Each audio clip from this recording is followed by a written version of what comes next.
Do you mind if I ask you about the growth? Is that due to the recent uptick? Yeah, definitely.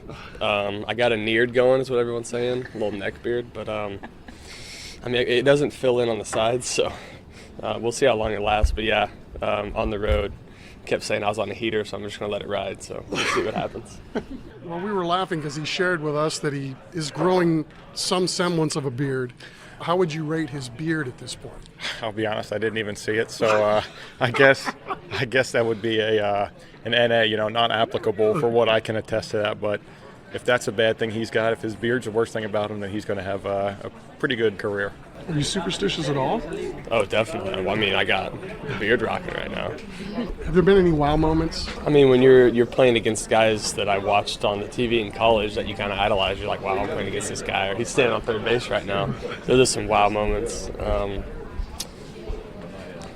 Hitting 3 homers 3 games in a row is pretty cool. That's kind of a wow moment for me.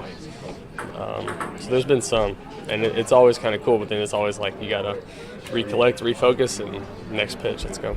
I heard you say during spring training you had to dial it down. The team wanted you to dial down your work ethic, and was that beneficial for you? And did you need somebody to tell you to pump the brakes a little bit? I think after my second stint in rehab, I kind of learned it a little bit, not to go blow it out, because you push so far, your body's going to push back eventually.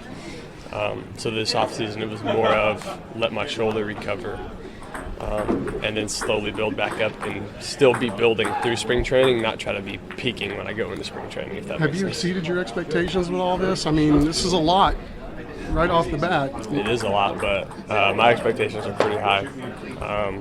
So I would say I'm in a good spot. I'm not where I want to be yet. How good do you think it would be for the state if you guys and the Astros were duking it out all the way down the stretch? I mean, that'd be pretty cool. Hopefully we can stay on top of those guys. They're a really good ball club, so it'd be really fun when those games come up. And how cool is it playing right down the street? I mean, what's the ticket day-to-day situation for you when you're playing at home? I mean, you get a lot of family and friends who come to the games, so that's pretty cool. Parents have been able to come to a lot of games on the weekend, so it's just a lot of fun. We kind of all get to share it together. I still feel like sometimes you need to pinch me. Like, is this real? I think the Rookie of the Month thing that happened last month was like, I can't believe this, and then the other day when he was on the ballot for the All-Star, that's crazy. Oh my gosh, my heart, like, I couldn't believe that. Like, that was like somebody pinched me. I don't even think he knew. I text him because he has kind of shut everything off at the moment, like social media, just wants to be in the moment, and I mean, it's just surreal.